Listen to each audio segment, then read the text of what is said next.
Ian. Dave, welcome to the Denver Auto Show. The 2019 Denver Auto Show, that is. Look at this, Ian. We will be doing the TeamClearCoat walking tour of the Denver Auto Show. We will. Starting right now. That's what we're doing. Yeah, that's what we're doing. With our ridiculous head cam setup. You have me to thank for this? Yes. So if you're listening to this, by all means listen. But definitely check out just the first like 6 frames of how absurd we look in public, which I am not happy about. Okay, let us begin. Yes. With Toyota. The new car here that's notable is the all-wheel drive Prius. Check that out, I guess. You know what? Let me check. Not a Supra. Is that a Supra? Let me check. There's a red car in the corner. Let me check. Ian, walk towards the red car, everyone. Let me check. Ian's looking. Hey, I don't think it's a Supra. Oh, man. Okay. There's got to be one here somewhere. Yeah. Oh, Ian, there's I think what they like to do, it's a little game they like to play, and they like to hide it. Hide the Supra. Let's hide the Supra. So let's take a look. Supra. Let's take a look. Ian and I have walked over to the Camrys. Mm-hmm. Is there one in there, Ian? We're gonna check. Okay. Hold on. It's a little dark in there. Okay. Let me get some light on the situation here. I don't think there's no Supra in here. There's no Supra in the Supra trunk of a Camry. It might be. Is it in the kayak on top of a RAV4?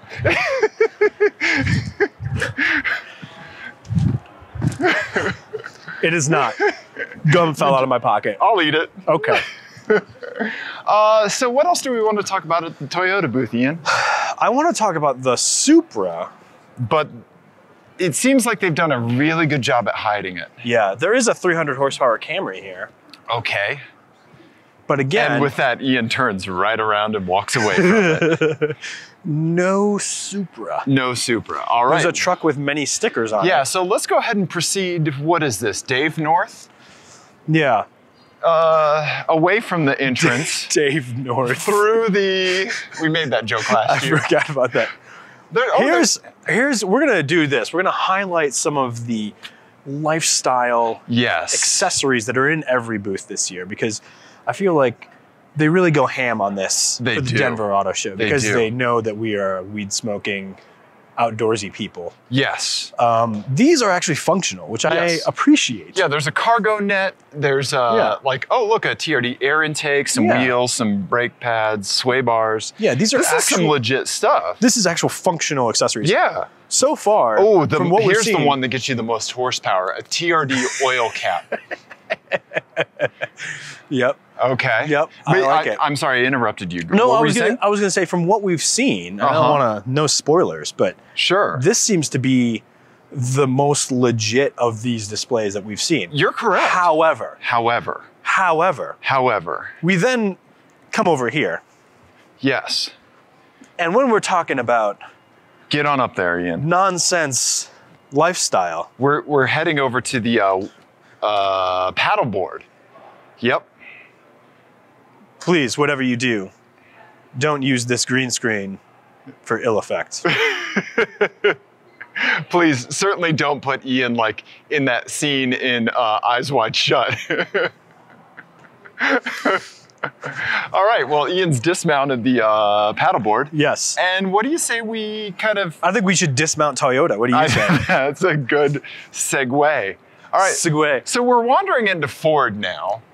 We are. I think there's an important thing about this auto show, Ian. As much as we're going to be talking about the cars that are here, we're going to be talking about the cars that are not here. Correct. Yes. Correct. So we already mentioned that the Supra is not here. Yes. There will also be a large lack of Ford GT here. Yes. You will not see a Ford GT. You will also not see very many cars. There are essentially, in the Ford booth, 3 cars total. Right. There is a Fusion. Yeah, Fusion. Which is here because it's a hybrid. And you should definitely check it out. It has one of the best shades of white paint that I've seen applied to a car lately. It is very, very nice white. I'm not sure if it's going to show up on camera. Right. But it does have a really good flake to it. It's a nice metallic. Looks great under these lights. Yeah. Yeah. It's really nice. Yeah. There are, of course, several Mustangs here. That they've managed to wedge from the crowds at Cars and Coffee and bring into the show. The hardest part about show prepping a Mustang is getting the blood off the front. That's really the hardest part. And any show professional will tell you that. Yeah, the wipers can only do so much. There's also this simulator, this rad Ford racing simulator. Yes. It's like a full motion racing simulator thing. 360 spinning. That I still have yet to try. Yeah, we need to try this 3 years of coming here. Yeah, we'll have to boot this up at some point. Okay. And so the other car that's here is just one lonely kind of mid-level Fiesta. Yeah. For no apparent reason that I can fathom. Let's hop in it real quick. Oh, okay. Yeah, so showgoers, hop in the Fiesta. Yeah, this is a segment that we're calling Get Your Fingers in This. Is that what we're calling it? We're still working on a name, Ian. We're still working on a name. I'm buckling myself in for no reason that I can think of. Yeah, put your seatbelt on, Ian. Yeah. This is not a bad place to be, especially for how budget this car is. Yeah, for what it is. Yeah. Now that you found yourself inside a Fiesta, what do we do? I mean, do we get out of the Fiesta? This is better than a budget Yaris. Yes. It has a real handbrake. It does. Which is already great. Yeah. This screen is a little tragic. It is. That is a tiny screen. This screen situation is very tragic. That screen is like when somebody hands you an iPhone 3 and they're like, I can't install an app. And you're like, oh my God, I can see the pixels. And it's so tiny. Yeah. Someone might as well hand you like Stonehenge. Yeah. Here's two sticks together here's two sticks to rub together to make fire. That's coffee. Oh, Ian. Okay, so that was a Fiesta. You found yourself. Now we're getting out of the Fiesta. Now, the other thing that's here is the Edge ST. Oh yeah. And there's an Edge ST here. There's an Edge ST. There's an Edge ST. There's an Edge ST. All right, so we're walking out of Ford. Well, no, we're not. We have one very notable thing to talk about here in Ford. Right. And it is over here. Oh, yeah. So what we want to mention, we just skip the SUVs. Yes. Just the crossovers and it just, come on, people. You've been listening to us for long enough now. Look what it is. King Ranch. Well done. Thank you. Well done. It's the King Ranch, folks. Yeah, so the great thing about the King Ranch, blue Ford sign, there's a King Ranch dually 250 that you should put yourself in. The great thing about this truck, other than its kind of bonkers interior and bonkers price tag, frankly, is that no matter what's happening at the show, there will be a gentleman in the near vicinity with a cowboy hat on. You're right. We were here at a gala. We saw 0 people with cowboy hats. Right. So that people were in tuxedos. Yeah, it was like an opening night gala. It was like a casino theme. Yep. Charity thing. Yeah. And somehow. Yep. We had to check with each other to make sure we both saw him, because the only person in a cowboy hat just happened to be sitting right here on this bench, right next to right next to the King Ranch. The King Ranch. Ian, so let's talk about this truck, because the interior of the truck is really important. Yeah. That's one of the King Ranch features, and something that the Ram Longhorn kind of, if you come at the King, you best not miss. Right? So here we are in the interior of the King Ranch. First off, I want to say, as someone with ADD, having this in the center console, this leather King Ranch sign, I would wear this out, just tracing it maniacally while sitting in traffic. Well, the thing that a lot of people don't understand about what this is that this is actually a guide on how to pronounce the name of the truck. Oh, King King Ranch. That's how you're supposed to say it. It good. shows you how to say it. I would love our listeners to record a video of them doing the same thing, tracing the logo with their finger and saying King Ranch. So listeners, put your fingers where ours have been, all up in these cars. Yeah. Yeah. Put your fingers here. But we have to say, after driving the Longhorn and now sitting in a King Ranch, there are some nice touches in the King Ranch, but there are some things that feel cheap. The center dashboard plastics, the center console plastics feel cheap. Well, and just the center console, I feel, is a lot less utilitarian. It is. And functional than the Longhorn. We still have, you know, an outlet here. Right, but the Longhorn puts it down so you can stash like power bricks and stuff like that lower. Yep, and it also has wireless charging. Yep. Which I don't see in here. And it has USB-C. Okay. Yep. You're right. And the Longhorn. Yeah. And it also had, that 12-inch. Yes. Touch much screen, bigger screen, which was great. Oh. And honestly, I like Uconnect better than the Ford Sync. Yes. There it is. Yeah. Okay. One thing we do need to point out is the colossal size of the center console storage bin. Yeah. So we're going to open that up. And oh my, I don't know if you can like fit in there, Ian. I'm going to what happens if I just put my head in here? Showgoers, if you want to hide overnight, if you need a place to camp, you can do it inside of there. If you were an ostrich, this would be the car for you.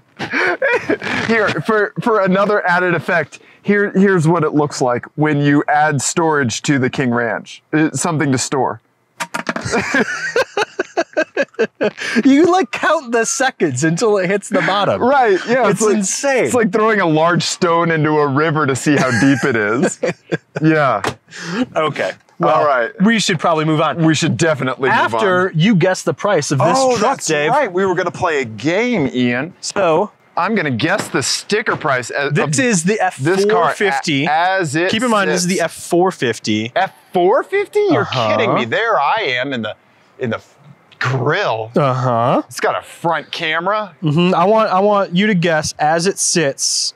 Oh, as it sits. As it sits. I'm going to say 87,000. You are high. I'm high? Not much, but you are. Oh, really? So is it higher than 80? Yes. Whoa, okay, so? It is $83,930, sir. Wow. Yeah. That's a lot of cash. It really That's BMW 7 Series money. But this is, I mean, enormous. 6.7 liter Power Stroke, turbo diesel. Yeah. It's got the electric step. Wow. And this is it's a 6-speed. This is the compelling part of the podcast when you read the sticker. And it's the name of this color. Did you see it? No, what is it? Guess. It started with an M, that was all I saw. If it's called Marigold, that's going to be insane. It is Magma Red. Magma Red. It is a really good color. It is a nice color. And it kind of changes depending on like how you look at it. Yeah. It looks good. Yeah. All right. Huh. Okay. Well, I think that's all we wanted to cover for Ford, I think you're right. So we were trying to find a 1500 King Ranch because we wanted to compare it to the Longhorn 1500 Ram, but it doesn't look like they have one at the show floor. Correct. There's a transit van. You can throw your children in this for a while and go like sit inside a Fiat if you need. That's true. If you need a moment of zen. That's true. That would be the way if I was running a car show. You would just pad the inside of one of these. And just say, just drop your children off, and you could do like one of those like time release locker things. You know, you put a code on the outside. And then you just come back later and pick your child up. Yeah, like just having the ability for people to drop their children off in a van, that's never gone wrong for anyone ever, anywhere. Never. Maybe you could say something like, there's free candy inside. Oh, Ian. What do you say we take a walk into FCA? Continue Dave North to FCA. Continue Dave North to FCA. Where there is, of course, some vacuuming happening because the day before an auto show, it's nothing but vacuuming. It's maniacal how much they vacuum. Ian, we're happy anytime we see a Fiat 500. The Fiat 500 remains delightful. You're exactly right. It remains delightful. That's a wonderful thing to say about it. Let's get inside it, Ian. Okay. Yeah. I really like this paint job. Yeah, this color orange and the little white top is great. It's like an orange-sicle. It's fantastic. Yeah, it's wonderful. It also has the most hilariously incorrect driving position. Right. Like it's so funny. They made it for everyone, but it works for no one. Yeah. Oh, manual seat. Okay. Yeah. All right. Okay. No, I love everything about this. Yeah, we love the Fiat 500. Although this transmission is terrible. Yeah. With a manual transmission, these cars are great. They're so much fun. They are. Yeah. This is fantastic, Ian. I love this little car. Yeah, so find yourself some time to get into the Fiat 500. I like the houndstooth pattern on the back. I do too. That's really cool. That will look very dingy very quickly, but yeah, for now it looks great. I'm so worried about cars with white interiors. Yeah, this steering wheel is going to look very gross. As soon as my coffee-covered hands hit it, yeah. I don't know if you know this about me or not, but I'm a disgusting human being, Ian. Hello, it is a friend of the show, Matthew Pilgrim. Hey, Matthew. We're recording right now. Yeah, you're on the podcast right now. It's happening. So did you know that this car came with less than 100 horsepower? Until this year, they finally dropped the base engine. See, this is why we called you over. Yeah. Because we didn't know any of that. If you had ever thought that there was an engine that produced less than 100 horsepower these days. Yeah. That's crazy. It's still delightful though. We were talking about how great the Fiat 500 remains, even though it's old. It looks like you're sitting inside a high-end patisserie. Yeah. Yeah. Definitely stands out. That just looked at you like you're an idiot. Yeah. That was awesome. There we go. I've been watching a lot of Cake and Bacon. Great British Bake Off. Ah. Yeah. Well, that makes sense since you have a soggy bottom. Heyo. All right, Ian, what are we going to talk about next? Let us talk about... Oh, should we talk about the colors? Yes, that's what I was going to... That was my next note. Dodge. Yeah. So just like Fiat, the Fiat 500 remains delightful, Dodge remains the best automaker for colors. Absolutely. I think FCA in general. Yes. But Dodge in particular puts great colors on the Charger and the Challenger. So let's talk about some examples of that. That 300 has a great color. That color blue is fantastic. Let's go look at that, because there's less people over there. Look at this. Yeah, so we're walking over towards the 300S. Not really a car that we like, but if we're talking about automotive colors, this is a great blue. Yeah. And they're doing the right thing here with dark wheels. Those wheels look great. These are some of the best factory wheels from just a pure looks perspective. Who knows? Maybe they weigh 75 pounds each. I'm sure they do. But these are just some of the best OEM wheels that you can get with a car off the street today. So here's an interesting thing about this car that I hadn't really thought about it this way until this last week. I had my Lyft driver in Baltimore had a 300, and we were talking about his car, as you do with Lyft drivers. Right, yeah. And he was saying that he used to have a Charger with like straight piped exhausts and all sorts of crazy stuff. Okay. And he recently had a child, and his wife was like, okay, we got to get something a little more sensible. Okay. And so what he did was he bought one of these, which is the same car. Right. The same exact car. He's like, yeah, I'm going to get cutouts for it. And so now he can have like kind of best of both worlds. He can be a responsible family person. Right. And have the fun, you know, Dodge car that he wanted, essentially. Right. That's a great idea. Uh-huh. There's the sunroof thing that we always have to touch when we walk by it. I'm going to do it with my bro. We compulsively touch these things. You've got to do it. Yeah, the little... TeamClearCoat, get your fingers in here. We still need to come up with a better name. Yeah. Yeah, it's the little windscreen that pops up when the sunroof is open. We compulsively touch those. Okay. So now... I want to do a bit over here, but we're going to vacuum. You know what? Let's go talk about the purple and the blue real quick. That sounds great. Yeah. All right. Oh, yeah. Look at this orange. Orange is a tough color to pull off on a car, but I think that works well, especially with the dark wheels. I think that's the same orange as on the... On the Fiat? On the Fiat. Oh, yeah. It could be. Yeah. Yeah. Oh, man. Yeah, look at this purple Challenger. Fantastic. Also, this works for me. Yeah, this is the all-wheel drive model. Oh, you like the big giant hood scoop? Yeah. Is it all-wheel drive? No, this one's not. This one's not. That one is. Yeah. That one over there is, yeah. So the purple Challenger is the 392 Scat Pack. Yeah. With the shaker hood and the whole thing. And also, we can talk about it here. Oh, yeah. So what we want to do, what you want to do here, folks, is take bets as to how long these yellow bumper covers. Yeah, the splitter covers are going to last before they're stolen. Yeah, because people are eBaying them. Yeah, for quite a bit of money. I'm going to say they're going to last until, when does the show open? Tomorrow morning? Tomorrow morning, Thursday morning yep, at like 9. So thinking 9:15 they'll be gone. I think you might be right, Ian. Yeah. I think you might be right. Yeah. They will disappear faster than the shift knob in a Type R. You're exactly right. Yeah. Ian? Let's finish up with FCA. Yeah. By talking about Alfa Romeo. Yes. And then we're going to make a quick stop at Jeep. Yes. Yeah. So I think we're running a little short on time. We definitely are. So get yourselves in the Quadrifoglio. Yes. And just touch everything. Touch the shift paddles. Yep. And know that, yes, I have licked them. Because they're the best.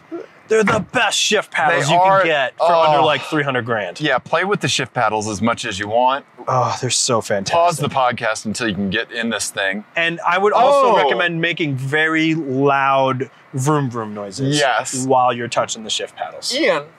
Yes, Dave. It's nice to finally be in the driver's seat of this car. You know, I was really hoping that since we were trying to rush through this part of the walking tour that you were going to forget about that. I will never forget when you ran the Quadrifoglio out of gas on the track and I couldn't drive it and still have not been able to drive one. Can I attempt my I'm sorry face? That's your I'm sorry face? You know what? I'm not good at it. Here you go. If you've come to the show with somebody else, sit in the Quadrifoglio and apologize for something that is overdue. There you go. Yes. This is the car to make amends in. I agree with that. Usually while you're flying around a track, but this is what you should make amends in. Yeah. Yeah, one of you pull the person in the driver's seat, you pull the left paddle and say what you're upset about. So let's give it a shot. You running the gas out of the Quadrifoglio and me not being able to drive it. Ian's pulling the right shift pedal now. Dave, there's not a day that goes by that I don't think about what I've done to you and the hurt that I've caused by not paying attention to the car I wasn't responsible for before I got into it. I like that in your apology, you still removed accountability from yourself. So now I need you to apologize for that. I'm very sorry that I'm bad at apologies, especially when I really don't need to do them. Ian, I went to therapy this week. I could do this all day. I'm very sorry that you have nowhere else to be. I'm very sorry that your passive aggressiveness has no bottom. I'm not at all sorry about that.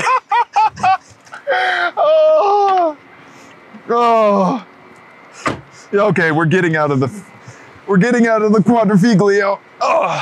You're gonna podcast listeners, you're gonna hear a lot of old man noises as we get in and out of cars, especially since I'm breaking in a new pair of jeans today. We're gonna That's walk. not going well. We're gonna walk over to. We have 2 more cars we want to talk about. We do in the FCA area. You can't get into the 4C. Can't get into the 4C. The 4C is great. Just look at it. You can't get into it. Look at it. We're also gonna talk about. First, we're gonna talk about the new Jeep Pick-em-up truck. Yep. Because what this means, ladies and gentlemen, it doesn't really have anything to do with this pickup truck, but this pickup truck's existence means that it is time to buy a Comanche. You're exactly right, because market value is going to peak on a Comanche. Yep, you're going to want to pick one of those up immediately. Yeah, first of all, the Comanche is a cool truck to begin with. This is pretty cool, though. Look at these Fox. Yeah. Fox suspension under there. Yeah. It's pretty cool. It's a Rubicon This is the trim. Rubicon, so this is going to be the most skookum, like the most legit off-road version that you can get. It's going to have locking, it's going to have the sway bar disconnects from inside, like all that kind of stuff. Yeah. But yeah, how crazy would it be to drive around in a pickup truck that you've taken the doors off of? Yeah. Right? Absolutely. Like in a Jeep, it's one thing, but in a pickup truck, yeah, it's a whole nother. And then the last thing that we want to talk about is our beloved Power Wagon. And I just want to demonstrate something for you. So if you're listening to this and not watching, I'm sorry, but the pedestrian safety for a small man is not ideal. I'm gonna go ahead and give everybody the driver's view. So I just see Ian's floating head above the hood. Yeah, this you need a constant facing forward camera. I was not ducking. No. I wasn't slouching. I was standing up straight. You could set your chin on the hood. Yeah. Yeah. Imagine how many children could hide in this area. Even the 450 King Ranch had a more sloping hood. Yeah. Yeah. And that was what we talked about, that styling in the F-150. Yes. About how like that like straight across hood style really makes it seem huge. And you can't, it never shrinks for you. It never does. Yeah. I love the Power Wagon. Unfortunately, I would be hitting a lot of pedestrians with it, but that is unfortunate. The Missouri in me wants this pickup truck.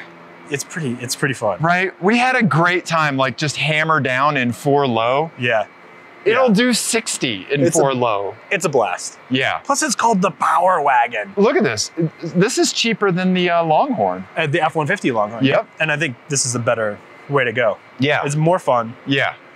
Absolutely. Yes, you only get like 8 miles to the gallon. I wonder if you can get the 12-inch screen in this. I don't know. Oh yeah, that's a good question. All right. I think that does it for FCA. I think you're right, which I think is a good point to stop for now. So. Yeah. Okay. All right. Thank you, everyone. We will pick it up very shortly. Yep. And Ford. And all of FCA. And all of FCA. Yep. And now we have arrived at a very loud Buick booth. Because they're vacuuming. Yep. And I have a confession to make. We're standing in front of the Cascada. Cascada? Carne asada. Carne asada. I think that's what it is. That's it. Yeah, not asaba. I have a confession to make. What's your confession? I like this car. Really? Tell me why. I'm just happy that it exists. It's a... You got it. Okay. All right.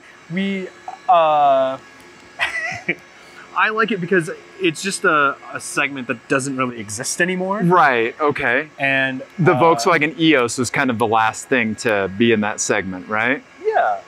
And, you know, just a cheap drop top there should be more of them. They're just about fun. Right, cool. Exactly. And it kind of, what am I trying to say? Chrysler Sebring convertible. Yes. Right? Mm-hmm. This is a competitor. Right. Or, I mean, they don't make the Sebring convertible anymore. Right. That was not a good car. No, not by any means. But I understood why people bought it. I could wrap my head around it. Because Whereas, Michael Scott exists in the world. Right. Whereas, like, you know, crossovers, small crossovers, I don't understand why they exist. Right. You're exactly right. So here we are in front of the Buick Encore. I'm going to need to go to my happy place later. We're going to have to do some extra time inside the Lexus because of this. Yes. But also we do need to mention that the bicycle game at the Denver Auto Show has changed. It's been upped. I believe that means that of the like 6 people who watched your video complaining about the bicycles last year, yes, all of them were brand reps. Yes. And they all took it to heart. Yes. And they did up the bicycle game. Should we start walking this way? I don't like the color red that's on the Encore, so now that makes everything I hate about... Oh, wait. Yeah. We have one more thing to talk about. Yeah. We're circling back. We're going Dave East. We're good. Yeah. It is Dave East. Yes. To more vacuum cleaners. We are going back over here. Oh, wow. It is another vacuum cleaner. Yeah. You talk about where we're going to go to. I'm going to ask the vacuum cleaner to stop. We are talking, Ian's politely asking them to hold off on vacuuming for a minute. We are going to talk about the new Saab, the new 2019 Saab. Ian, they brought a Saab to the Denver Auto Show. And it's really weird that they would put a Saab in the Buick section. No. And that they would also badge it as a Buick. Right. Who we know. We know what this really is. We know exactly what this is. This is a Saab in Buick clothing. Ian? It absolutely is. Look at it. It's fantastic. We love it. Oh, yeah. I need to do that. Yeah, I got to get in some of the pushing down on the sun. But here's the proof positive. Yes. That it's a Saab is this. Look at that. And then this. Ian just popped the trunk. And so go ahead and pop the trunk on the Buick. And it is a hatch. It's a proper hatchback. Mm-hmm. It's open back there. Yeah. There's a little parcel shelf, but it's open. We really, really like this.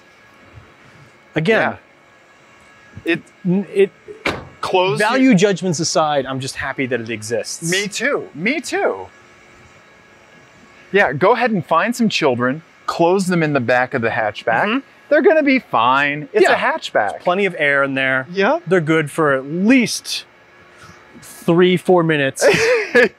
They'll be great. Don't worry about it. Right now we're traveling Dave West across the auto show. We are going Dave West. In case you need to get your bearings, walking into the auto show is Dave North. Mm-hmm. Mm-hmm. So now we're traveling Dave West. Go ahead and ignore these knockoff Morgan three-wheeler things.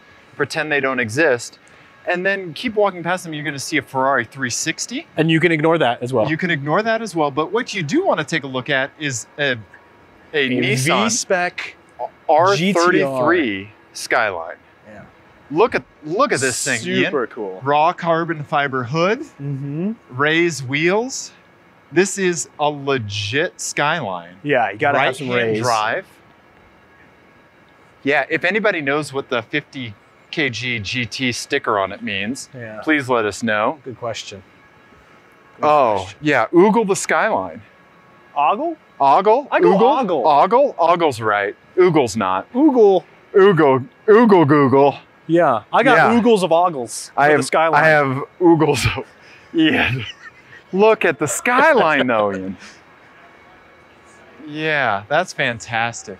Ignore the terrible name of this. Yeah, the man cave. Okay, Jesus. so what you're also gonna wanna do is you're gonna wanna continue Dave West. Ignore the Champ Mini vision board bullshit. We'll get to that. We're gonna talk about we're gonna talk about that.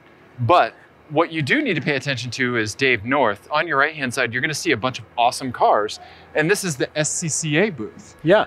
Here we are at their banner. Yep. You should talk to sports car people and go drive on track and do all of those things. You absolutely should. Find a way to autocross your car. It will make you a better driver. That's true. That's science. Is all that is. That is exactly science. That's, this is a rallycross car. Yeah, look at the it's for sale. CRX rally car. Look at it. It's got some beefy mud tires on it. We can give this guy a shout out. Dirty Fish Rallycross Championship. CRX Brett on Instagram. Ian is a CRX fully built rally car for sale for $15,000 if you're looking for Look at that, Ian. It's super cool. How awesome is that? Yeah. It does not have a fuel cell. I assume you'll need to add that. But it does have a battery box. Yeah, and here's a picture of it in action. Look at that. That's awesome. That is super That cool. would be so fun. Yeah. I love the crossing a CRX, right? That's what these were? CRX? Yeah. And I love the Super Dave livery that it has. Yes. The Super Dave Osborne livery that it has. Also, I like this sticker, the knockoff Hoonigan sticker, the Broke Again sticker. That's fantastic. Oh, that is cool. That's great. On the back, listeners, go ahead and look at the back of this thing. Yeah. Oh, man. This is the coolest thing in the SCCA booth by far. Yes. Moving on. Moving on, we're moving Dave West again to the fully built out, track prepped WRX STI. With the largest wing. Yeah, Ian, this wing is so awesome, Ian won't even lick it. Yeah, no, it's too good for my saliva. That's amazing. Look at how tiny the mirror is. Oh, that's awesome. Look at that. Look at this little guy. Look at this little guy. Let's do the, should we do the chapstick size reference again? Oh yeah. Yeah, this is the banana for scale of the I just kicked the splitter. You didn't kick it. I did. I saw that. Oh man, look at that. This thing is amazing. Yeah. This is really cool. That's all the cooling. I mean, I'm usually not Team Subaru, but this is awesome. Yeah. You can't argue with just a straight up good build. It's cool. Right? There's a great Miata. Yep, the Go For It. Racing, oh, there's the drug car. Yeah. Go do a bunch of cocaine off the drug car. Drive on track, folks. Drive on track. That's the takeaway here. And then continue Dave West. Yep, Dave West. To Volvo. The one, I'm gonna say this, the one automaker of which I would own any of the cars. You're exactly right. Anything in their entire fleet, I would be happy to own. It's the only one, I think. Yeah. That I can think of. Let's go sit in the S60. This is new, right? This is the redesigned S60? Yeah. Yeah. Listeners, take a squat in the X60. Let's see. Oh, this is nice. I'm gonna go windows up. Yeah. Oh, there you go. Thanks, buddy. Get a little isolation in Yeah. Look at this. Peace and quiet. This is a beautiful interior. It's very nice. Volvo does interiors wonderfully, man. I love the texture that they put on these buttons. Yeah. Around the perimeter of them, the circumference of them. This kind of like machine, but I don't know, what would you call that texture? It's really cool. Yeah, I'm not sure. Right? Yeah. Describe that. Yeah, there's a lot of real nice wood in here. Everything you touch is great. Yeah, Harman Kardon sound. Dave, you made a comment about how much nice real wood there is in here, and we didn't capitalize on it. Yeah, we're not that kind of podcast. Wait, are we not? When did that happen? I missed a memo or something. Well, so I mean, just compare the Ford King Ranch steering wheel to the Volvo steering wheel. Oh God! Right? So much nicer. Yeah. Let's see how low this seat goes. It smells nice in here. It does for smell now. nice. Well, that's me. I mean, obviously. It's not, listeners. It's not. Oh, I like how thin the bezels are on this rear view mirror. That looks really cool. Yeah. Yeah. Oh man, this seat gets nice and low. Oh, it gets Ian low. Like we've been going Dave West. It gets Ian low. Look at the headrest. The headrest has a wonderful design. Yeah, it's nice. That's really cool. I like these seats too. They're a good. They're definitely not a sports seat by any stretch. No, but they're pretty supportive for like a non-sport seat. Yeah. I really like them. This is a nice place to be. Volvo is awesome. We love Volvo. I love you, Volvo. Give us some cars. Are you right? Okay. Okay. Let's move it on. Okay. Because we've got a lot of ground to cover. Still lots of ground to cover. Okay. All right. I feel like this was very long last year. It was. So we should pick up the pace. Let's pick up the pace. Good. So Dave pointed this out yesterday when we were here last night. And the thing that you're going to want to do when you're going Dave West from the Volvo S60. It's hard to leave, but go ahead. It is. Also, if you can, sit in the XC90. The XC90 because it's great. It's lovely and beautiful. Don't go out back Dave South and swing back in to Jaguar Land Rover. No, what you want to do is just go straight Dave West and go right into the middle of Jaguar Land Rover. You're exactly right. And notice one thing. And notice... Oh, soft carpet. Soft carpet. They paid for the extra soft carpet. I'm going to get down. Here's what I'm going to do. I'm going to get down. You're going to look at the squish? The viewers can see the elevation change in the carpet. You can this is nice. So what I recommend is taking your shoes off. Getting your bare feet in the pile. And do like the Die Hard... curling your toes. This is a good place to just come and do that and relax and just look at a whole bunch of cars that are going to be broken down in like 3 years.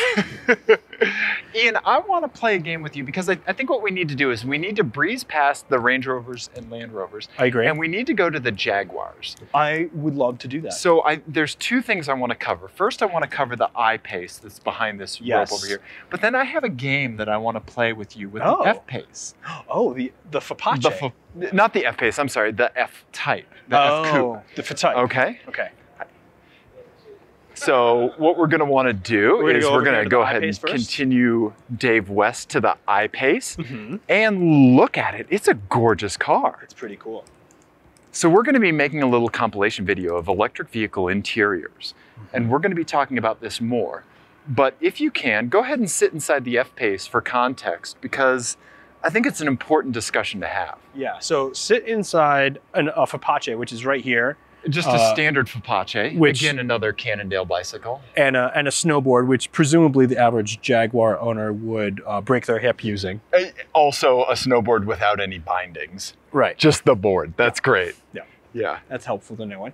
But yeah, go ahead and take a look. I'm gonna go ahead and get on the other side. Inside the Fapace.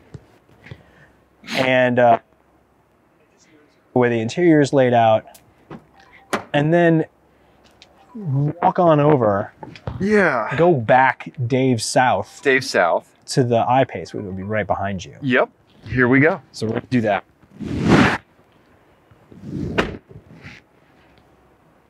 Walking to the iPace. Like, where did I put my notebook? I'm gonna go on the passenger side. Oh, okay. I don't think I sat in the driver's seat Yeah. on this yet. Interesting door handles. What we noticed about Pace, which I think is a very intriguing and important car.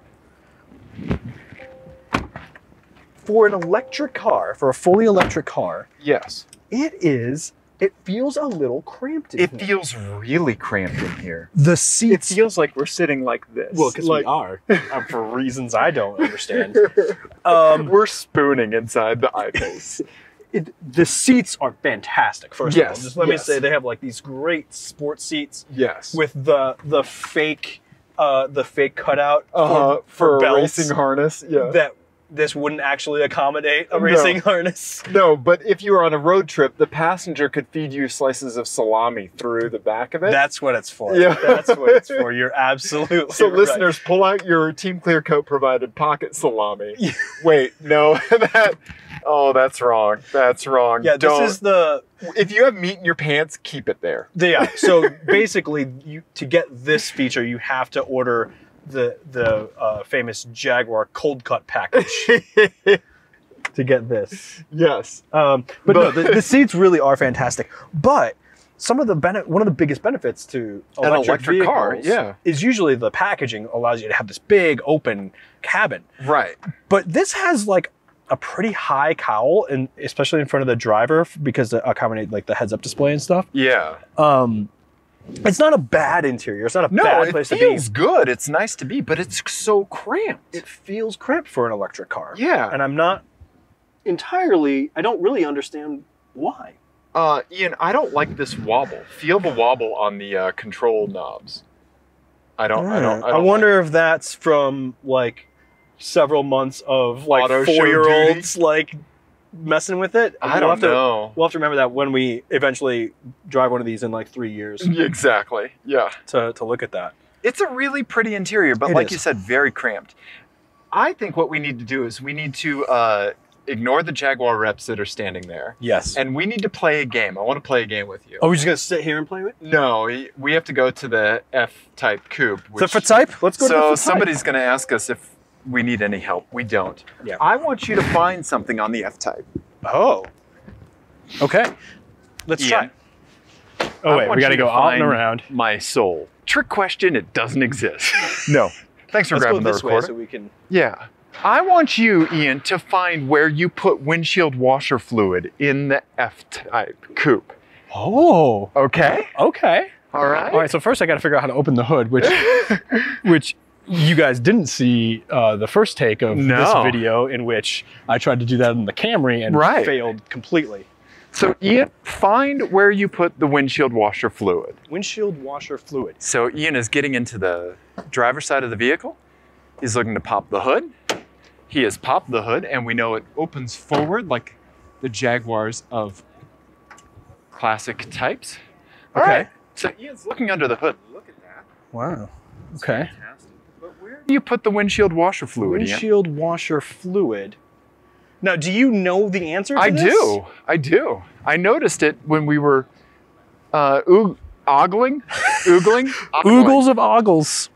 the F-Pace yesterday, or the F-Coupe yesterday. Okay, so I see the F-Type. There's engine oil. Ian, it's not... Here's coolant. It's not up here, I'm guessing. It's not underneath the hood. In the trunk? You'll have to find out. Okay, if you want to win the game hot and cold? win my pocket meats. Pocket meats. Gross. Okay. So Ian is now looking for to open the trunk. Okay. All right. All right. Here we go. He has opened the trunk. Oh, there it is. Right there. So this is for the whole car, not just the rear. You're correct. Interesting. Does this have a rear wiper? It does not. It does not. I wonder if that's an option. Where you put the washer fluid. Interesting. So there you go. You've won Interesting, the game, I suppose. Do I get pocket meats now? You get pocket meats. What do you say we continue motoring on? Let's continue. Yeah. Yep. All right. So I'll put the hood down. We're going to continue on Dave West. Yes. I believe is where we're going, right? We're gonna go. That's not closed. Sure, that's not closed. Breaking stuff at the auto show. Yep. Okay, so we're gonna continue Dave West. There's a bunch of awesome classic cars to your right.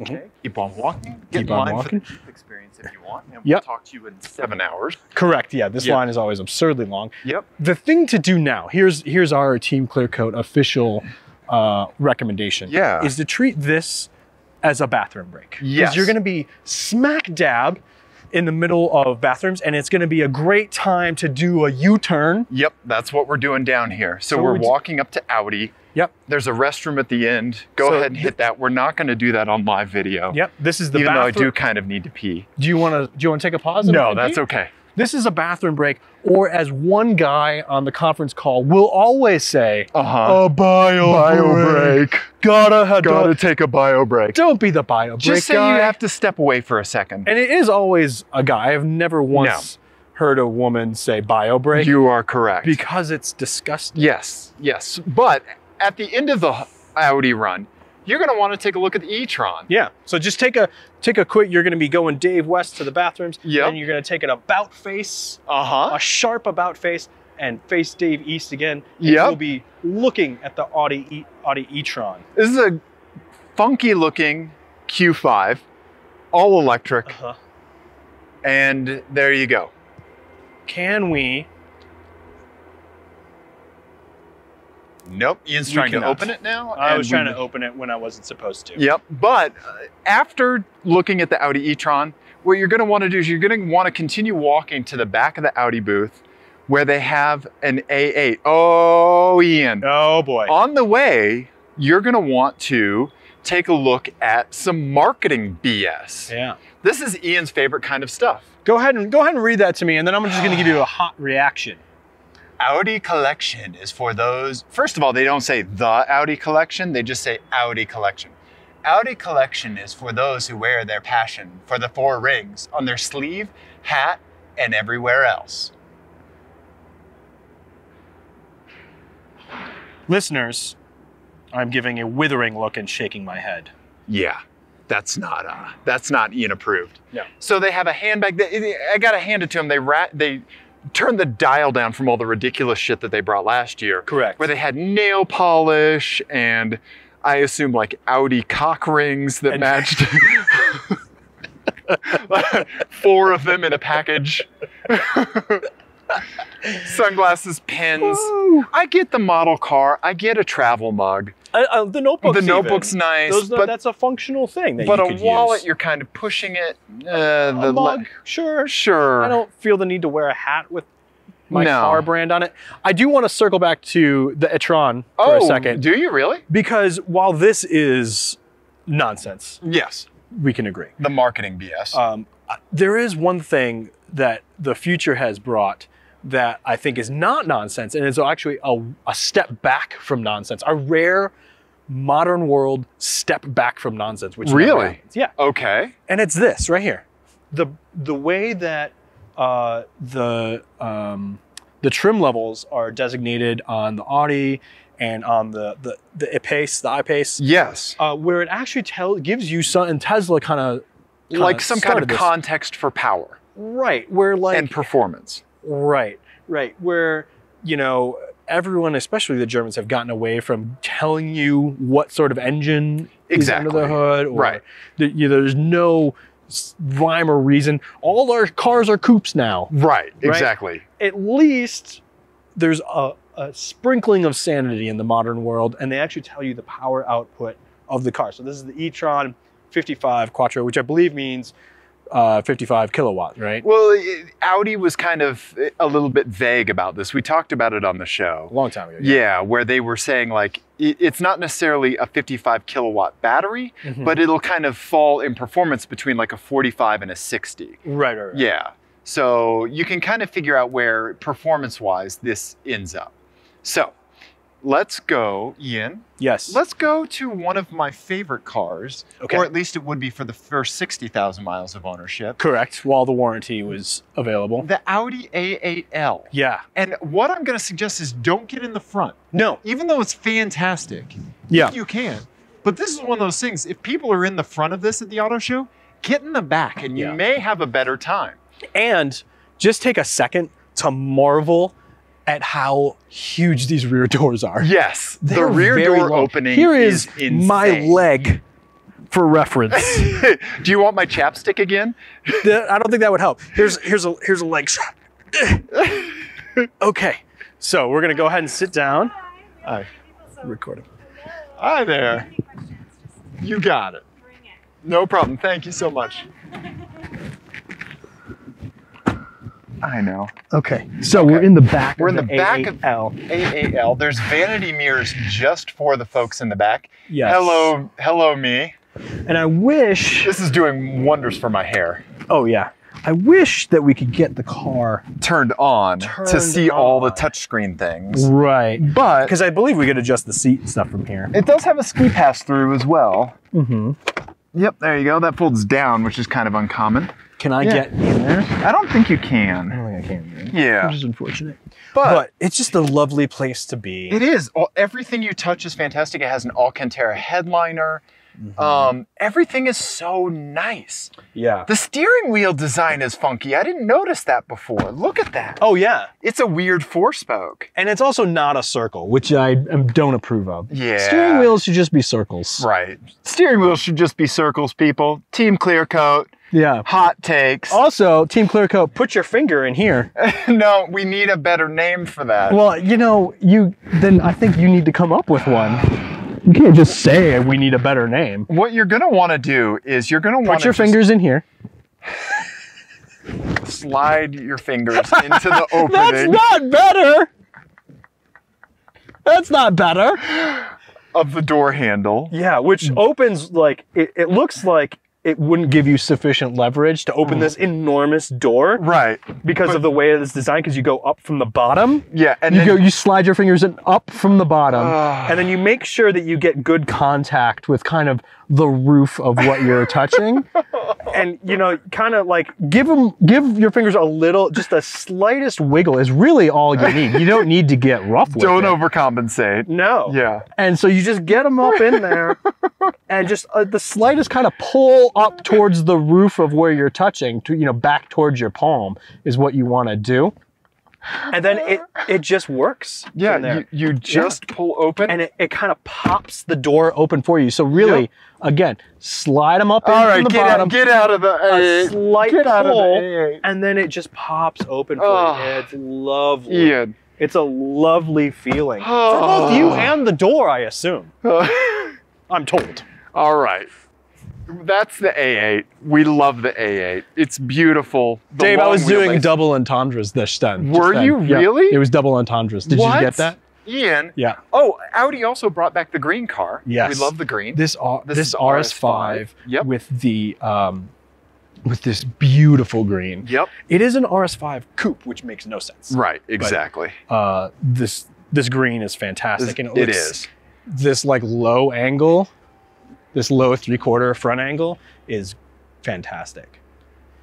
Yeah. So green car. I feel like we're good. Thank you.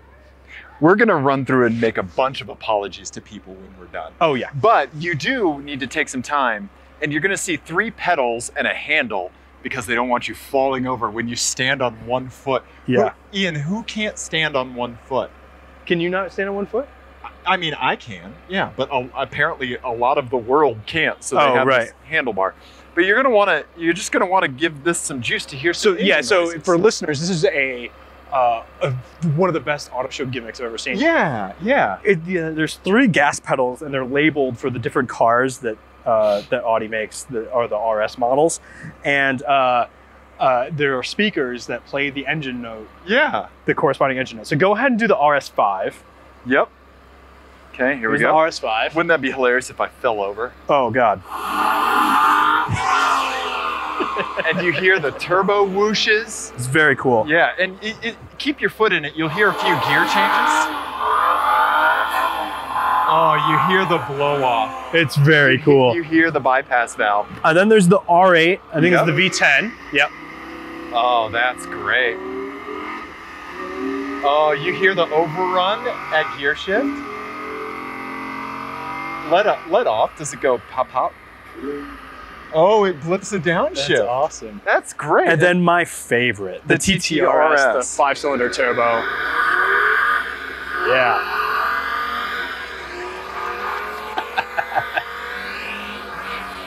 You get that Group B life, son. Yeah, right? My fantastic. Listeners, let us know what your favorite is to put your foot on. Dave. Ian. We're heading Dave east. Guess what? Guess what? Ian. I found it. We found it. I found it. Toyota. It's the Supra. Toyota left their Supra over here. Toyota put their Supra over here. They left it. We're standing in front of a BMW Z4. It's a funny joke, guys. Did you get it? Because we said it's a Supra? It's a Supra. Because it's the same car. It is. Do you get it? So is it open? Let's see if it's open. Let's get some hot thoughts. Yeah. That's okay. The top was down yesterday. Yep. But yeah, you can see inside. It's pretty standard BMW. And allegedly the Supra looks exactly the same. Yep. So, it's interesting in that BMW brought this and Toyota did not bring the Supra. That's the most interesting thing about it. I do like the grille design. That's kind of cool. I don't love the way it looks. Yeah. Yeah. You like the vertical slats more? I don't know. Look at the kidney grill. I think it looks cheap. Yeah? Yeah. I don't like the grills on that. What is that, an X3 something? Yeah. But it's the rule of BMW styling that you don't like it when it comes out, and then like 4 years later, you're like, oh man. Yeah, this is cool. Yeah. So continue walking past the BMWs. You're gonna see a beautiful champagne in the back. I like it. Ian's not so hot on it. We talked yesterday. Ian said there were 2 good cars for champagne paint. I said 3, and I think we agree 3. I think you convinced me, yeah, because I said it was the Acura Legend. Yes, in champagne. In champagne. The first generation Lexus LS. Absolutely. In champagne. Absolutely. Looks good. And it's also, interestingly, the only acceptable car to get gold badges on. You are correct. The only one. You are correct. And I added the Nissan 240 from the mid-90s. Yes. Especially when you had that black plastic front lip. Yes, right? Absolutely. Right? Absolutely. Looks fantastic. So here we're going to take a look at some Bentleys. But there's one thing that you do need to check out here as I walk through a ficus plant. So they have a Fisker Karma or whatever, the Karma Revo, whatever they call it, Rivero now. For some reason, there's a longboard on top of it because I guess Justin Bieber left it there. But what you're going to want to check out is the badge on the Fisker. It's really cool. It really is pretty cool. Yeah. I think this means we're allowed to go in. There's a gap. And pearlescent and really cool. Yeah, get close to it. Oh, look, it has a little notch in there for some reason. Yeah. Huh, that's really cool. Yeah, hopefully it shows up on video. Yeah. But yeah, it changes as you kind of move around it, which is really, really cool. So they're using the suction cup bike mounts. Yeah, you can also see a similar setup on my favorite car in this section, which I'm just going to go over to because it is the GT4 Lusso. We have here. A Ferrari GT4 Lusso. GT4 Lusso, is that what it is? It is. This is the part where Ian just stops talking because he keeps gawking over the car. Because I want to He wants to go to there? I want to go to there. Look at this. I'm going to see if it's open. So this is the successor to the FF. Do we think it's open? I don't know. Will the alarm go off? It's not. We can't get in it. It is fantastic. But it's gorgeous. I mean, it costs, let's face it, more than the average house, the median house cost of most of the country. Look at this. This one, as it sits, is $301,889, sir. Look, a gray stallion looking at a gray stallion. Come on. No. You were talking about putting your fingers in places. Well, yeah. That's not complimenting someone. Right. Jesus, what are we doing here? So let's go ahead and leave the Ferraris as much as that pains us. And let's go ahead and hop over to the Lamborghinis. Yes. So the Lamborghini, had, for some reason, the velvet rope was down when we got here. It's down now. I'm not sure how that happened. Yep. But it was down. That seems like a remarkable oversight. So here we have a Huracan Performante Spider. We love the raw carbon. Which is fantastic. Like, or the polished carbon with that kind of flake in it. That's amazing. You can see it down here. Yeah. It's beautiful. And then the Urus. One thing I want you to notice about the Urus, or the Lambo Q7, is the size of the wheels and the size of the brake rotors. It's enormous. They are huge. Here's a foot for reference. How many pistons are on that caliper? 173. Ian, yeah, it is, I kind of didn't like it because here's my head for reference. Because it wasn't ridiculous enough, but I mean, I think it's ridiculous once you get close and look at how ridiculous it is. It's crazy bonkers. Crazy bonkers. I mean, you shouldn't buy one. No. Clearly. No one ever should, but it's insane. I sat in it last night. You did? When I don't think I was supposed to. But we sat in it, and it doesn't feel like, you know, as expensive as it is. Right. Inside. The interior is interesting, especially the center console, where it has like kind of this like aircraft looking control. Yeah, that works for me. Yeah. That's cool. Ian really likes that. And then we have an Aventador Spider. Mm-hmm. Aventador S, I should say. I've been lucky enough to ride in an Aventador, and it was amazing. Yeah. All right. Cool. What do you Super rad. What do you say we hop over to the Aston Martins? I think that sounds like a great idea. Oh, so they have here, we've got DBS? DB11. DB11. Right? Look at all the carbon fiber. Yeah. There's a DB11. There is a DBS, which is really exciting and brand new. This is fantastic. And there's also the new V8 Vantage, which is like the most important car for them. Right now. I really like it, but I do agree with you. I think the headlights are a little too small. I think it's one of those cars that photographs better than it looks in person. I think you're right, which is crazy because a lot of times cars are the opposite. Yeah, I don't think it looks as good in person as it does in photographs. Yeah. Because I think, I don't know, I think the headlights are too. I think you're right, Ian. And the wheels are too big. The back end is perfect. Yeah. It's fantastic. I wonder what going down a diameter size on the wheels for the wheels would do with a little more meat. That would look like really mean. And just drop it, just a skosh. Yeah. Like a real skosh. Oh, that might perfect it. I think that might really improve it. Because it looks out of proportion. Like, it looks like a Hot Wheels car with these huge wheels on it. It does. And I don't like it. I mean, I know... This doesn't line up here. We're looking at kind of the front 3/4 panel to the door. Yeah, that looks terrible. Yeah. Well, so there's this weird little bit of here. Build quality.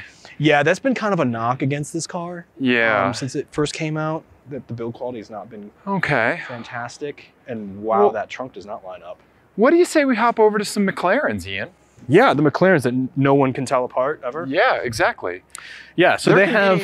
These could all be P1s as far as I'm concerned. So there's no P1, but there are two 570Ss. A 600S. It's a 600 LT. Oh, 600 LT, thank you. And then they have the 720S, which is just fantastic. Hopefully that when you're here, listener, they'll have some with the doors open because they look really cool when the doors are open. Yeah. Yeah. I wonder if... it says please do not touch all over it. So maybe we shouldn't. I was going to try to pop a door open. We definitely shouldn't touch them. No. But while you're here, there's some fine leather goods in the Maserati booth. Mm-hmm. So take a look at that. Yes. Right? Yeah, let's go. Yeah, so since we're done with the exotics, go over to Maserati. Yep. And just take a look at the Ghibli. Yep. And repeat after me. I will not buy a new Ghibli. I will not buy a new Ghibli. I will not buy a new Ghibli. I will buy a used Ghibli. I will buy a used Ghibli. With a warranty. With a warranty. Because the depreciation on these things is insane. Is it really? It's crazy. Like you can buy them for like $4 grand? You can buy them. They came out, what, 3 years ago? Okay. And maybe 4 years ago now? You can get them under 30 all day long. No way. Yes. So they have like Phaeton levels of depreciation. Yeah. Yeah. I mean, catastrophic depreciation. I still want, which is fantastic for people. Like my buddy Lex owns one. Oh, okay. And he loves it. So wow. Yeah. I'm gonna go ahead and do them a favor. Man. There's a leaf that's stuck in the oh no, in the grill, and not a Nissan Leaf, but a leaf.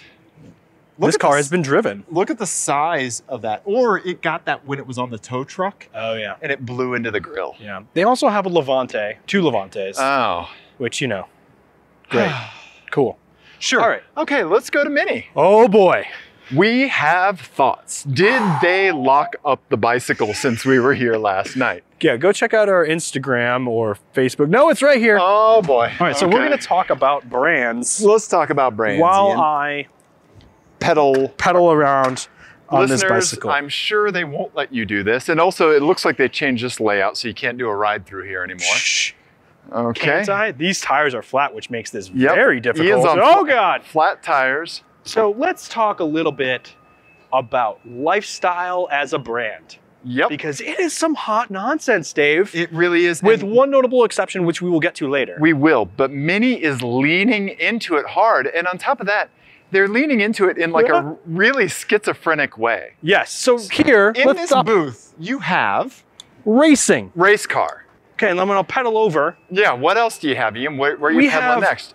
Retro British Anglophile nonsense. Yeah, right? This is great. This is their heritage. Yeah. But it's just one more thing that's in the booth. And then there's a phone booth. Yep. Of course there is. And then we have a Dakar. Yeah.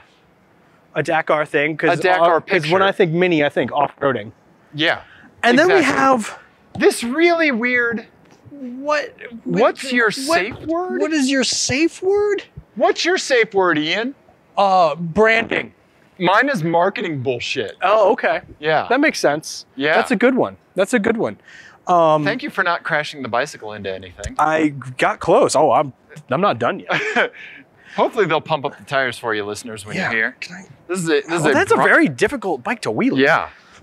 Can you believe I got the front wheel off the ground as much as I did? Here, trade you. Yeah. Yeah, that is very loose. Somebody didn't tighten the headset. All right. Yeah. So, and now we have more like ruggedness. Why is this so sweaty? Oh, I'm very sweaty, Dave. I'm very sweaty. Yeah.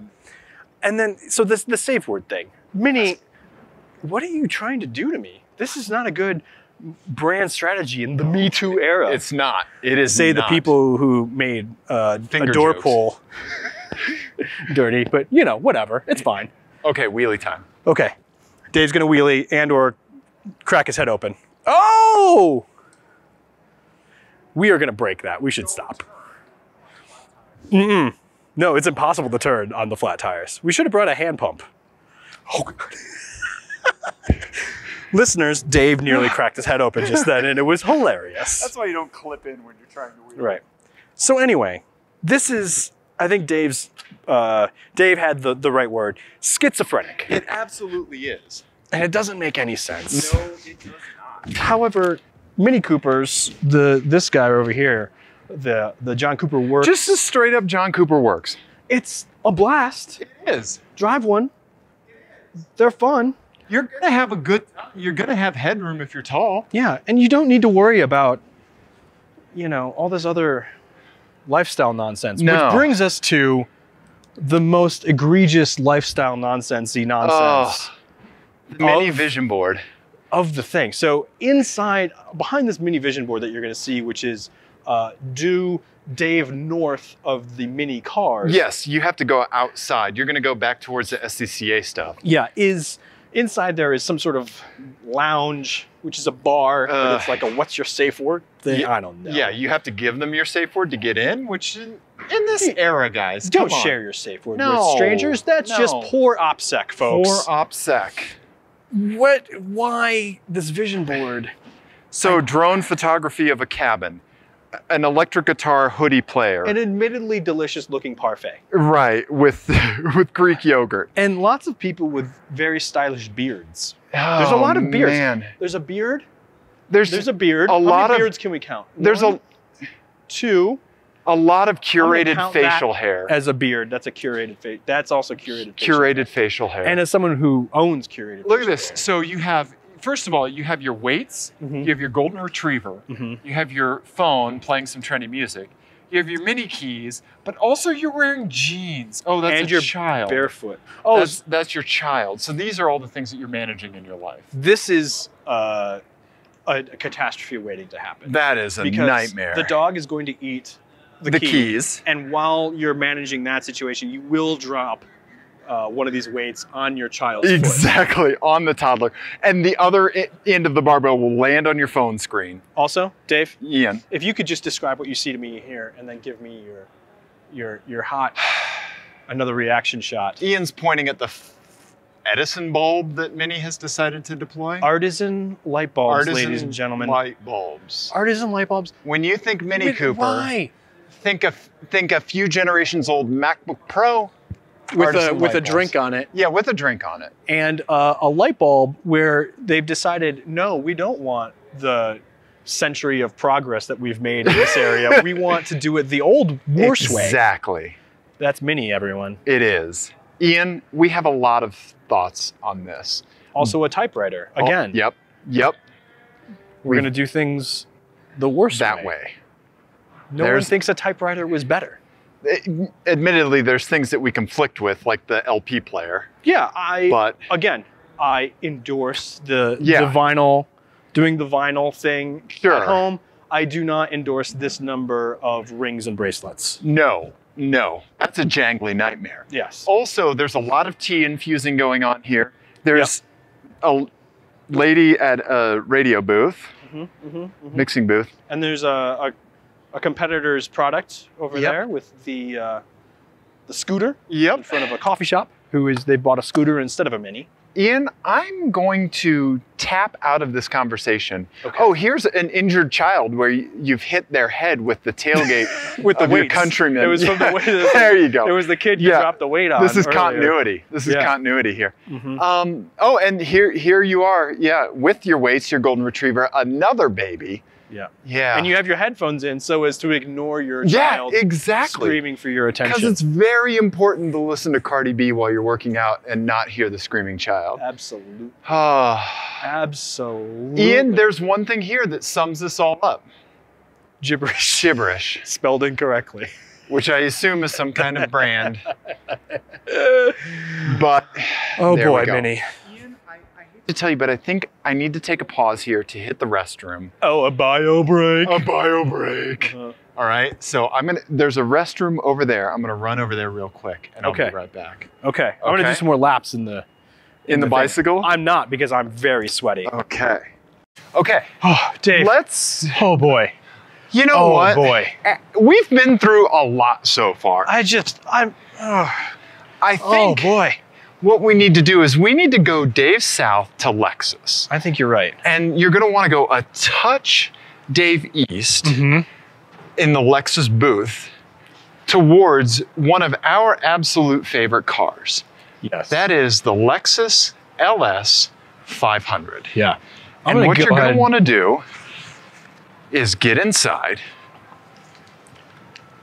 Get inside. You're going to need to wait. And you've just until it's clear. You've just come from all that.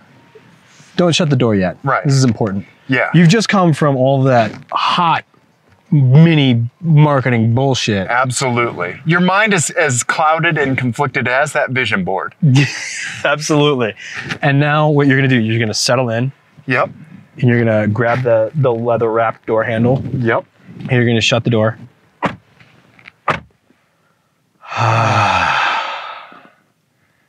That's nice. I, gun to my head, could not explain to you why I like the interior of this car.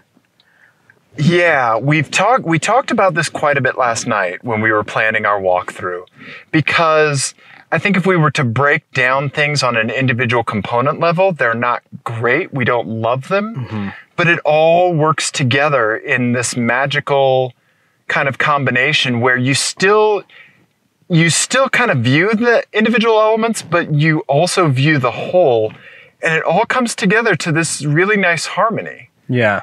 You know, it's just a nice place to be in a very unique way.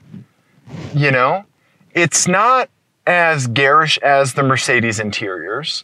It's not as bold, I would say. It is kind of fiddly, though. It is fiddly. There's like those upper knobs, stock, like the Frankenstein neck screws up on the dash. That's exactly what they are. I think the heated steering wheel is on, and I think my seat heater is also on. It's very warm in here. It is very warm in here. And this touchpad thing is the dumbest idea. It is.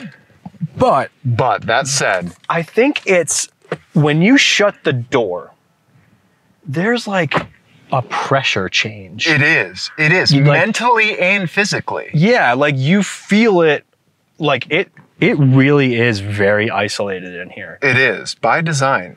And it's lovely, especially with the chaos of the car show. Yes. With the auto show. So what you want to do is you just want to kick everyone out. Yep. And you just say, this, not a lot of people know this, but it's canon and law at auto shows that if you stand in front of a Lexus LS and say, I need a minute, everyone has to get out and let you have a moment to yourself. Okay. So that's what you want to do. Just stand in the Lexus booth and at the top of your lungs say, I need a minute. Lexus is my safe word.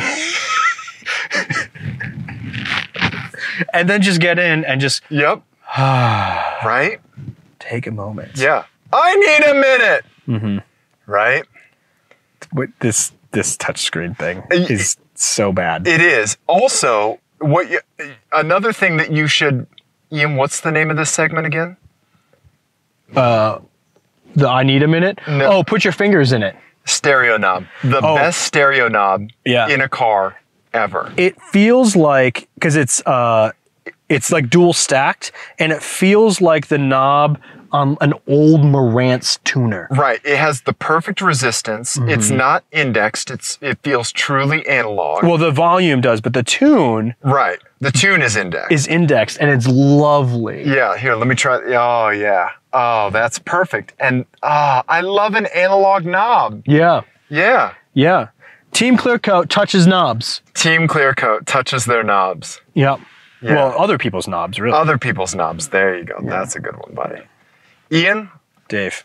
I just want to touch things. I know. Even though it's our moment of zen, I think we have to move on because we still have a lot of ground to cover. We do. You guys are going to get your steps in if you come to the auto show. Yep. Put your fingers in it. Yep. Oh, man. It's such a nice place to be. It is. It is. Oh. We're going to go, Dave, kind of southwest now. Yes. Over to Nissan. We are. We're going to kind of zigzag a little bit here. There's... Don't worry. You're going to see Mazda to your left. We will come back to you, Mazda. We love you. We're coming back.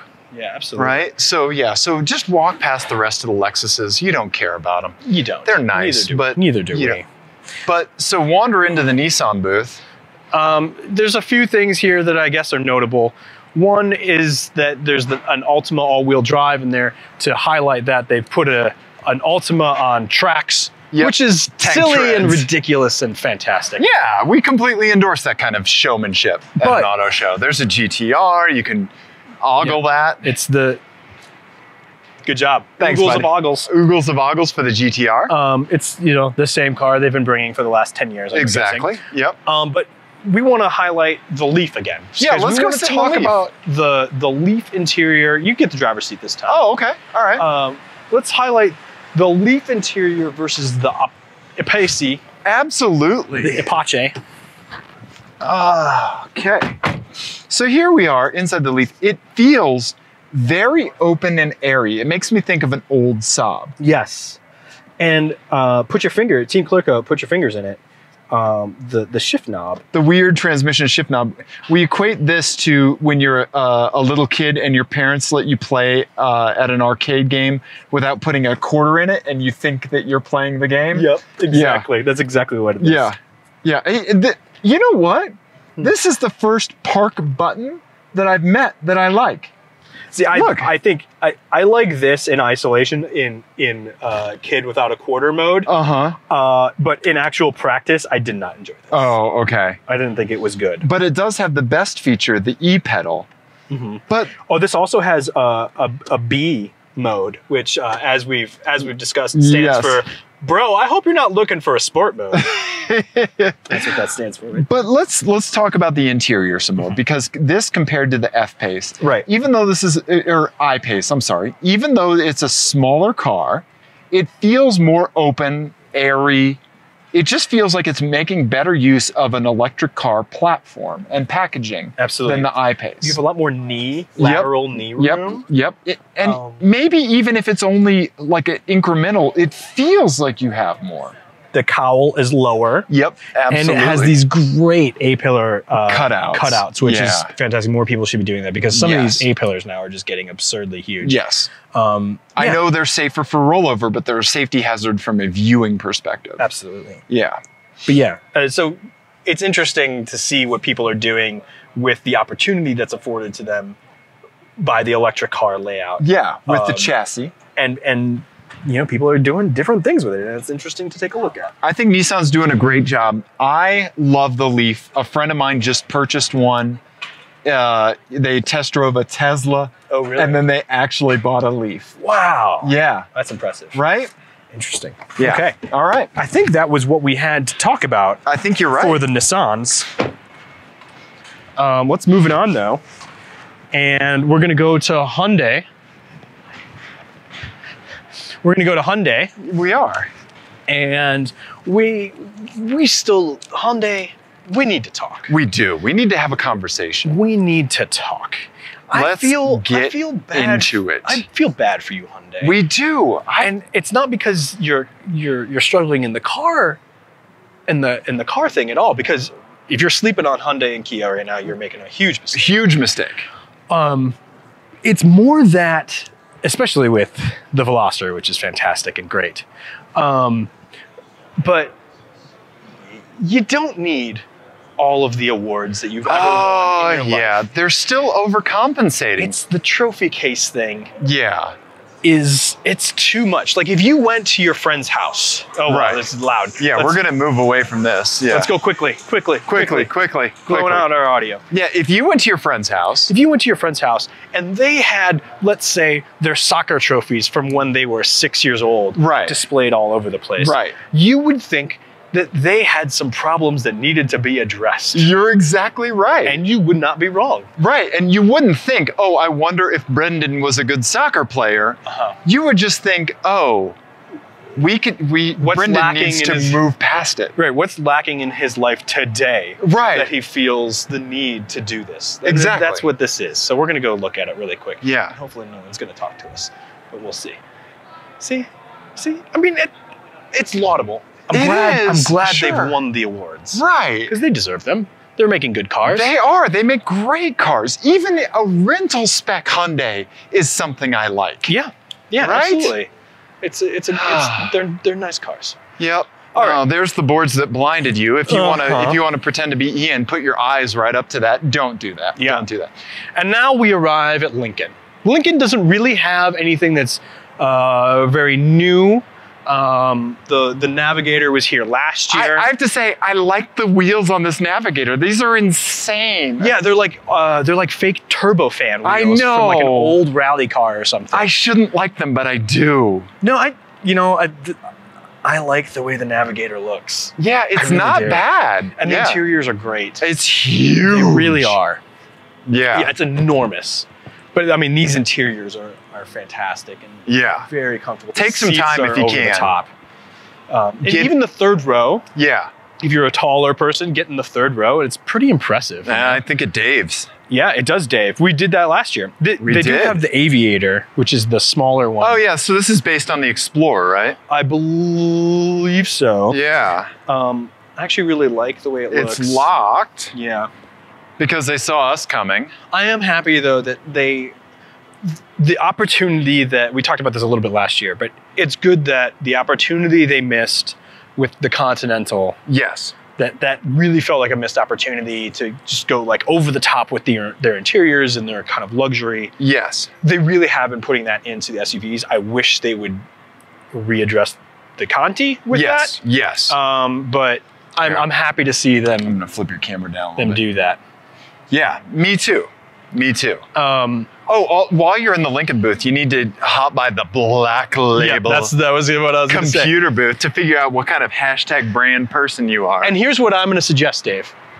I'm going to suggest for both expediency and comedy, we do this together. Okay. Let's alternate. So the idea here is, listeners, you walk up to this Black Label thing, which is supposed to be like it's a concierge to help you find the Lincoln trim level and car that's right for you. It's essentially an interactive version of the bullshit vision board that Mini had. You're exactly right. So we need to select a vehicle. No, we're not going to do that. We're going to, we got to select a vehicle first. Yeah, you have to select a vehicle, then you have to pick your image. Let's go Aviator. Okay. Is it in here?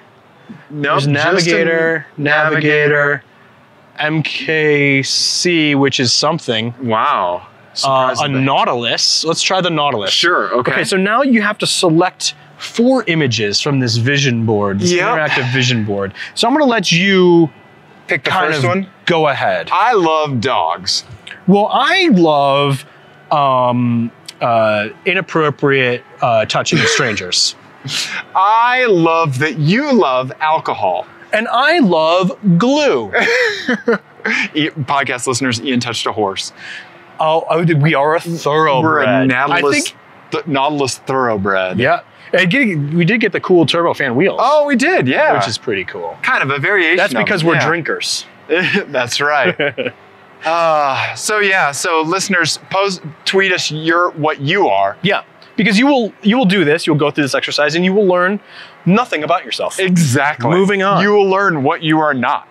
Now, let's walk into the dominant force that is Subaru in Colorado. Yeah. When Subaru shows up at an auto show in Colorado, they're like, this is our jam. Yeah, exactly. Yeah. It is essentially, I'm assuming when it comes time for the automakers to pick their spot on the floor, it's essentially like the cool kid in high school picking their table in the lunchroom. Exactly, exactly. Right? Everybody else has to find somewhere else. Move it, nerd. Yeah, doesn't matter how much Chevrolet paid. It was so bad this year that Mitsubishi didn't even show up because Subaru just kicked them to the curb and stole their lunch money. You're exactly right. Neither did Cadillac. True. Yeah. Absolutely. But what we need to talk about in Subaru, because there's cool cars here, there's fine cars, whatever. We love the BRZ. The Impreza STI, sure, great. Everybody's children are going to be playing in that. But we need to talk about lifestyle and lifestyle branding that Subaru has done versus everyone else. And here's the thing. I want Ian's take on this. All right. So we talked a lot about lifestyle branding bullshit. Yep. The thing is about Subaru is that they've been doing this game for 35 years. Yeah. And they're the only ones who kind of get away with it, in my opinion. Because it's focused. It feels authentic. It feels earned. Yeah, it feels earned. Yep. And they do a good job at it. There's no pretentiousness. No. Right. Yeah. And they do a good job. You're right. And it's not like, and I think you can even see it in the way that like these candid photos are, these candid branding photos are. Yeah. Because they look more like people going about their business, contrasted with like the mini booth. Right, the schizophrenia over there. This is all very homogenous. Which feels very like Instagram influencer curated. There you go, exactly. And this feels more like you hired a professional photographer to follow you around in your daily life. I wonder if anybody knows what that's like. Anyway, moving on. Oh, yeah. But yeah, so I do want to commend Subaru on if you're going to do lifestyle bullshit, at least do it correctly. They do. Yeah, so on the other side of this wall, there's some Subaru accessories and stuff like that. They have a kayak on one of the cars here. Yeah. They've got like some, coil springs, some STI kind of bits, some floor mats, all very practical stuff. And I don't think there's anything... Look, a short shift kit. Yeah. Yeah. That's pretty cool. Yeah, right? They don't have a rack full of tumblers and stuff like that. Right. Yeah. No, yeah, again, they do this Even the naming of this is practical. The Subaru Severe Weather Companion. That's kind of cute. It's like, I'm your buddy. Yeah. It's gonna snow. Yep. And there's nothing especially new or super notable here, but I do want to call one thing out. Sure. Which is the Ascent. Yes. And we love it. It drove so nicely. It was fun. Yeah, I got in it. It's insane to think that we like this car. Yeah, and it got Rocky Mountain Car of the, or SUV of the Year, which is great. I'm behind that. Totally deserved. It's a 7-seat car. If you need to buy a 7-seat car, you at least need to look at this one. And it's quick. Yeah. It's quick. It drives well. It does. It's comfortable. The engine's a little noisy. Yeah. So it's not as maybe refined as some other 7-seat options that you could do. We look past that though because of the smile it unexpectedly put on our face. It drives really, really great. I mean, I would, 7-seaters, look at the Mazda, look at this. Yeah. If your budget's a little bigger, look at the XC90. Yep. And look at some of the minivans, because minivans now are awesome. Yep. But yeah, it's really, really good. Anyway, that's all I wanted to say about that. We love the Ascent. It's fantastic. It is. I'm going to close the hatch now. There you go. Now, we're going to start going through some stuff kind of quickly because you've been here a long time. Maybe you have to pee. Yes. But there's some stuff that we're going to kind of blaze through. All right, so blaze through. I see what you did there. Uh-huh. Do you get it? Do you get it, guys? Because we've arrived at Chevy. Dave South. Dave South. Let's keep going Dave South. Leaving. We're going to strategically go a little more Dave South. And we're going to try to find ourselves a Blazer? Yeah, a Blazer, because the Blazer is new this year. And that's an Equinox. Where's the Blazer? They are over here, I believe. Just shout into the sky, where's the Blazer? Yeah, so you got to go Dave East. Is that what it is? Dave East. Dave East. Oh, that's we're going to find a Blazer. There we go. Nope, that's, in beautiful gray. Yep. Do you want driver or you want passenger? Oh, I'll take passenger, There's also a red Blazer you can go look at. This is the Premier, the gray one, which means something. This looks like when they do that thing, that algorithmic thing where they average every human's face. That's exactly what it looks like. It looks like they averaged every single SUV on the market. Yeah. And an algorithm spit this vehicle out. Yeah. I mean, they did kind of like Camaro-ize the interior. Right, which is fine. Yeah, which is fine. I kind of like these vents. Yeah, the vents are cool. But I think it's a huge missed opportunity. Yeah. To strike out in a bold Blazer fashion. Right. To make it its own thing. Or, to come up with a new name rather than borrow Blazer for a car that resembles the original Blazer in 0 ways. Exactly. No way, shape, or form. And I'm not like, I was never like a Blazer fan, so I'm not like a fanboy who's hurt by it. Right.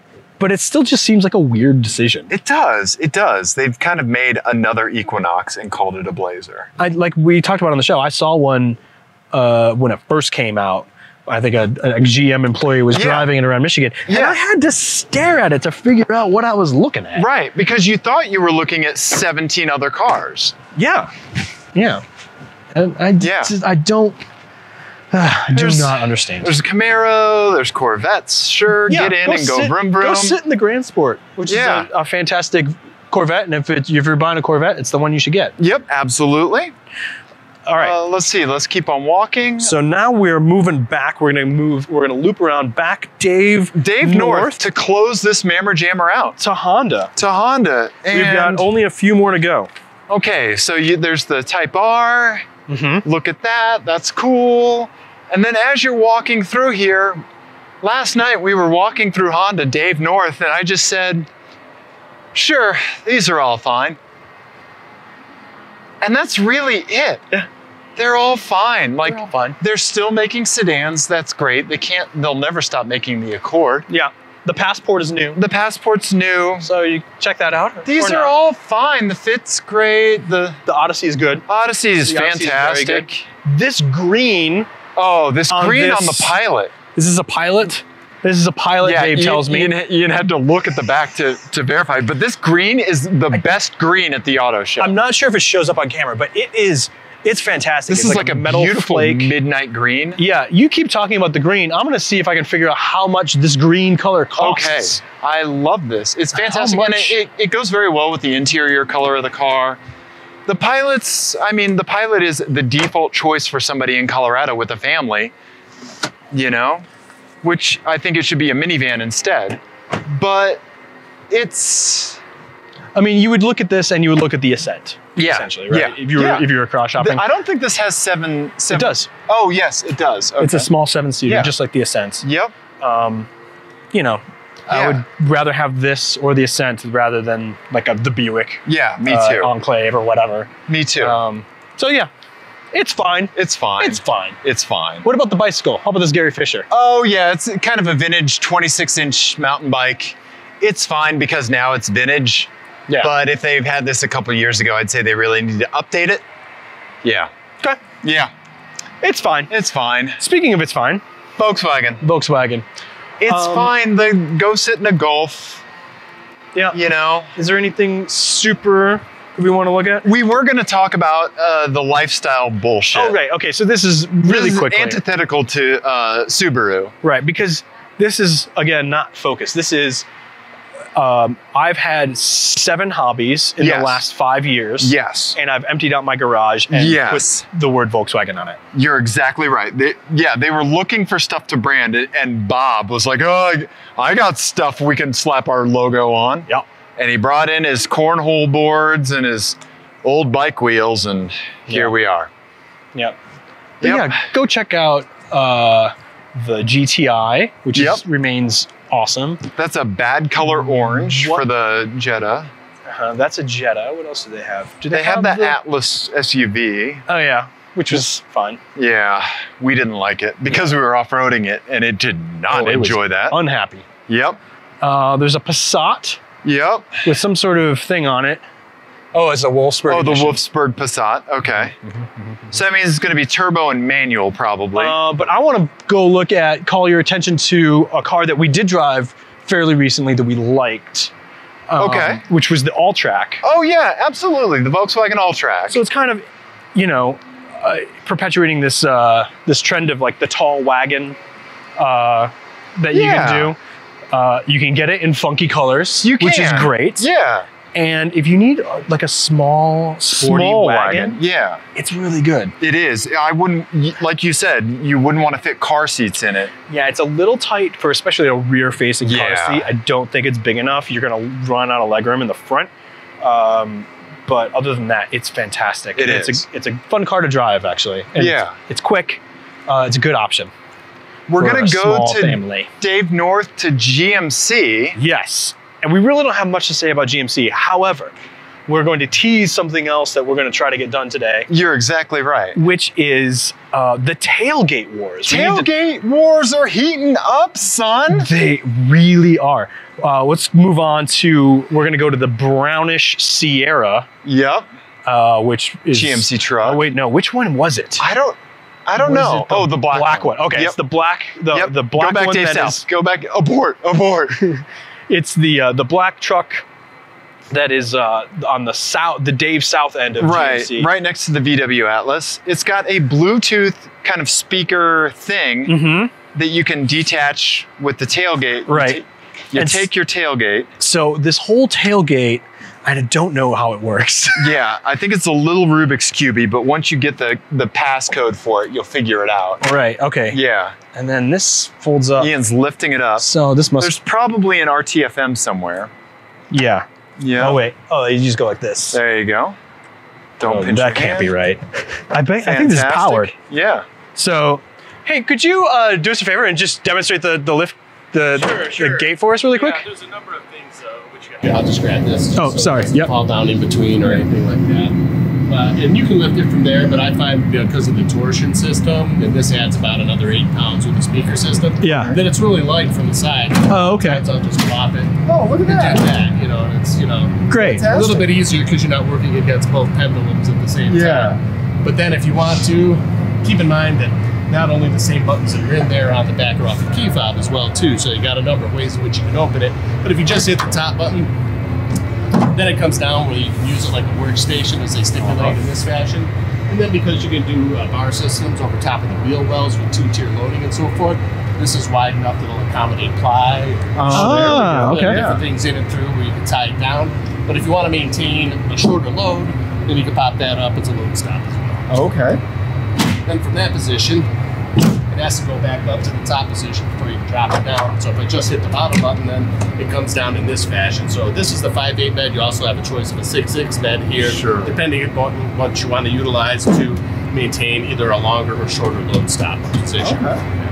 Now, I could drop it right from here by hitting the top button from here as well too, but I think it's cool to know, again, that the same buttons are in and through and off the key fob. So if you come up and you kind of just hit them more or less in succession, everything lofts down at once, so that if you carried something or you want to get stumped and immediately out, you're already closer to get your load in and out of the deal.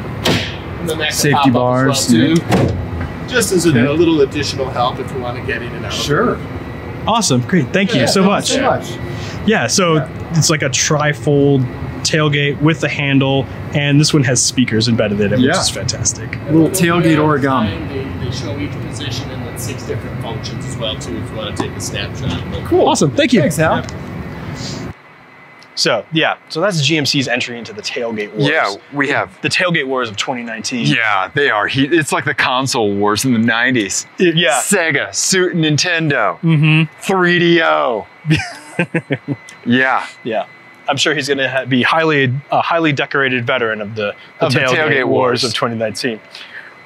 We're going to continue on Dave North.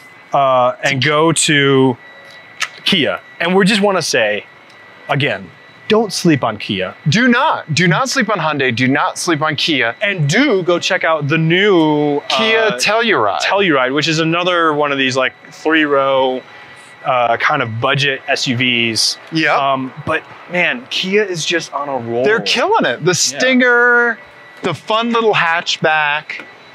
Yeah. They're kind of doing, we're going to talk about them last. Yeah. But Mazda has been awesome for a long time.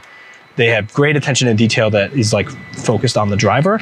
And I think Kia kind of has the same sort of thing, except it's more focused on like just usability. Like they were kind of like the first to do standard Android Auto and CarPlay and all that sort of stuff. Their infotainment system is really intuitive and easy to use. They've been doing a good job for a long time. Great value. Kind of looks like a more minimalist BMW interior. Yeah. Right? Yep, absolutely. With a better infotainment system. Yeah. And more standard features. Yeah. Yeah. Right? Yeah. This is great. Yeah. Don't sleep on Kia, everybody. Yeah, 7-seaters. You're kind of spoiled for choice right now. Because you've got this. Yeah. You've got like the Pilot.